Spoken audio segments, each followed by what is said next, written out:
My name is Peter Goetje. I'm a director of the Nordic Cochrane Center in Copenhagen and professor of research design and analysis at the University of Copenhagen. 2 years ago, I found out that our prescription drugs are the third leading cause of death after heart disease and cancer. Our drugs kill around 200,000 people in America every year, and half of these people die while they do what their doctors told them. So they die because of the side effects. The other half die because of errors. And it's often the doctors that make the errors, because any drug may come with 20, 30 or 40 warnings, contraindications, precautions, and so on. No doctor in the world knows about all this. So they give patients drugs that they should not have given them, that interact dangerously with other drugs or food items or so on. And then the patients die. That's the other half. So the other thing I found out 2 years ago was that much of what the drug industry does fulfills the criteria for organized crime in US law. And they behave in many ways like the mafia does. They corrupt everyone they can corrupt. They have bought every type of person, even including ministers of health in some countries. So there is a huge amount of corruption. In my country, for example, Denmark, we are regarded as having very little corruption. But yet we have thousands of doctors on industry payroll, although we are just 20,000 doctors. So this is an effective kind of corruption. The drug industry buys the professors first, then chiefs of department, then other chief physicians and so on. They don't buy junior doctors. So when several thousands are on industry payroll, it's really, really bad. And that's why I wrote my book, Deadly Medicines and Organized Crime, How Big Pharma Has Corrupted Healthcare. I hope to convince patients not to take so many drugs, because so many die from the drugs they take.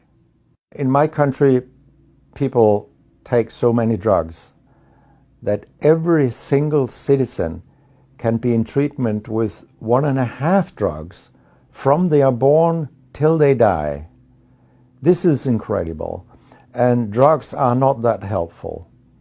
And they kill very many of us.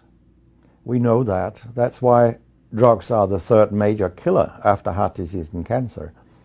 So what we need in the coming years is to take far fewer drugs than what we do currently.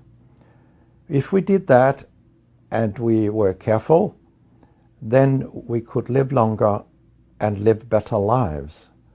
Because drugs have many side effects, and patients often don't realize that when they become worse, that it could be a side effect of the drug, which they continue taking because that's what their doctors tell them.